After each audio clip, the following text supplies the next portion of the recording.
నమస్తే, welcome to mega 9 TV. ప్రపంచ దేశాలలో ఎప్పుడు ఏం జరుగుతుందో చెప్పలేని పరిస్థితి ఉంది. గతంలో కొంతకాలంగా చూసుకుంటే కొన్ని దేశాలలో విధ్వంసం తీవ్ర స్థాయికి చేరింది. బంగ్లాదేశ్ నుంచి మొదలుకొని సూడాన్ వరకు చేరింది. టర్కీ, జపాన్ వంటి పెద్ద దేశాల్లో కూడా తిరుగుబాటుతో విధ్వంసం తప్పలేదు. దీంతో ఎప్పుడు ఎవరు ఎలా కొట్టుకు చస్తున్నారో తెలియని పరిస్థితి నెలకొంది.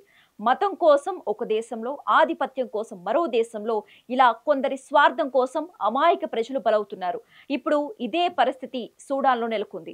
ఇంతకీ సూడాన్లో ఎందుకు ఇలా జరుగుతోంది? మనుషులు ఇంత దారుణంగా ఎందుకు మారుతున్నారు? ఈ హత్యల వెనుక ఎవరున్నారు? ఇంత ఘోరం జరుగుతుంటే ప్రపంచం ఎందుకు మౌనం పాటిస్తోంది?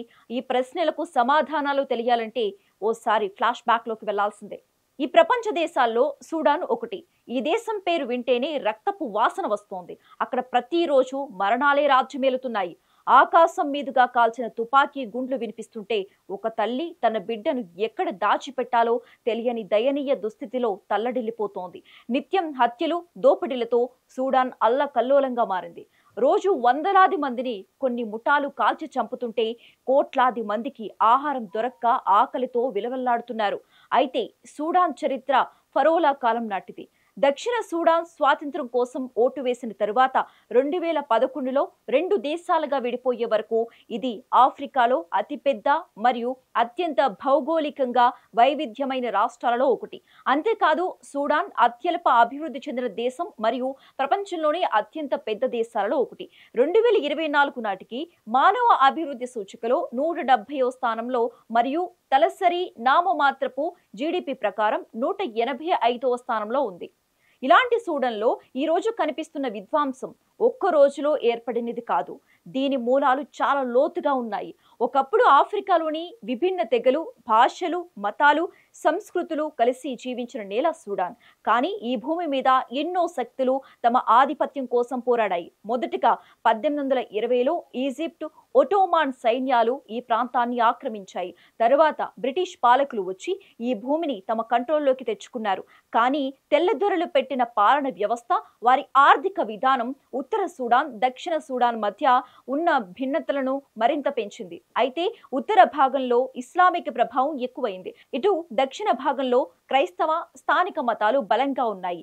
ఈ విభేదాలు స్వాతంత్రం వచ్చిన తరువాత కూడా కొనసాగాయి. 1955లో సూడాన్ స్వతంత్ర దేశంగా ప్రకటించుకున్న ఆ స్వేచ్ఛ ప్రజల చేతుల్లో కాకుండా కొంతమంది అధికారుల చేతుల్లోకి వెళ్లిపోయింది. వారంతా తమ రాజకీయ శక్తిని నిలుపుకోవటానికి మతాన్ని ఆయుధంగా ఉపయోగించుకోవటం మొదలుపెట్టారు.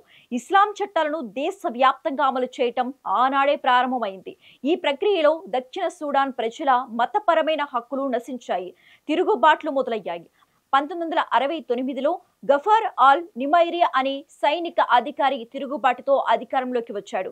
అయితే అతను కూడా ప్రజలను హింసించేందుకే నిర్ణయించుకున్నాడు.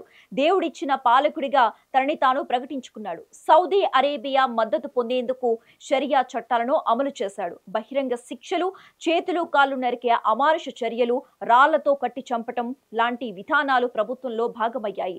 ఆర్థికంగా దేశం కూలిపోయింది. చివరికి ఆయన పాలన ప్రజల తిరుగుబాటుతో ముగిసింది.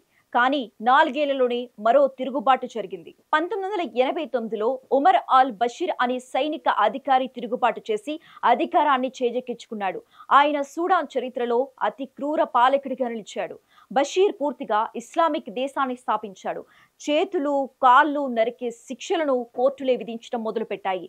మహిళలు ప్యాంట్లు వేసుకున్న తప్పుగా ప్రకటించారు. అలా ప్యాంట్ ధరించిన వారిని కొరడాతో కొట్టారు. బషీర్ పాలనలో ఆల్ ఖైదా నాయకుడు ఉసామా బిన్ లాడెన్ సుడాన్ లో ఆశ్రయం పొందాడు. సూడాన్ భూమిని ఉగ్రవాదికి కేంద్రంగా మార్చాడు. దీనిపై అమెరికా అసంతృప్తి వ్యక్తం చేసింది. 1998లో సూడాన్ లో బాంబులు వేసింది. అదే సమయంలో దార్పూర్ ప్రాంతంలో రక్తపాతం ప్రారంభమైంది.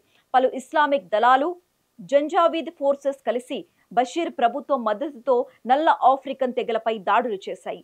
ఊర్లను దహనం చేశాయి. ఇందులో వేలాది మంది చనిపోగా లక్షలాది మంది శరణార్థులయ్యారు. 2013లో ఆ జంజావీద్ దళాలనే ర్యాపిడ్ సపోర్ట్ ఫోర్సెస్ RSF అని పిలిచే కొత్త సైనిక విభాగంగా మార్చారు. దీనికి నాయకత్వం వహించిన వాడే హిమేడి. ఇతను దార్పూర్ నుంచి వచ్చిన వ్యక్తి. ఇక 2019లో ప్రజల తిరుగుబాటుతో బషీర్ పదవి కోల్పోయాడు. కానీ మారింది కేవలం ముఖాలు మాత్రమే.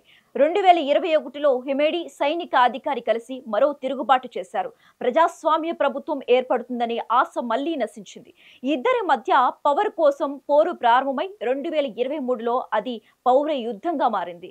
ఒకవైపు సూడాన్ ఆర్మీ ఫోర్సెస్, మరోవైపు ర్యాపిడ్ సపోర్ట్ ఫోర్సెస్. ఇలా ఈ రెండు గ్రూపుల మధ్య యుద్ధం దార్పూర్ ప్రాంతాన్ని పూర్తిగా నాశనం చేసింది.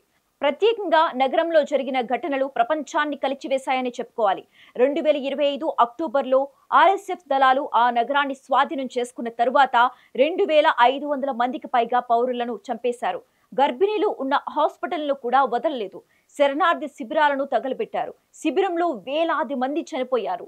4 లక్షల మంది ప్రాణ భయంతో ఇతర ప్రాంతాలకు పారిపోయారు. ప్రస్తుతం సూడన్లో 1,40,00,000కు పైగా శరణార్థులు ఉన్నారు. 2,50,00,000 మంది ఆకలితో బాధపడుతున్నారు. ఇలా నగరాలు శూన్యంగా మారిన వేళ పిల్లలు తమ తల్లిదండ్రులను కోల్పోయారు. అయితే ఈ పరిస్థితిని చూడగలిగే శక్తి ప్రపంచానికి లేకపోవటం అత్యంత బాధాకరం.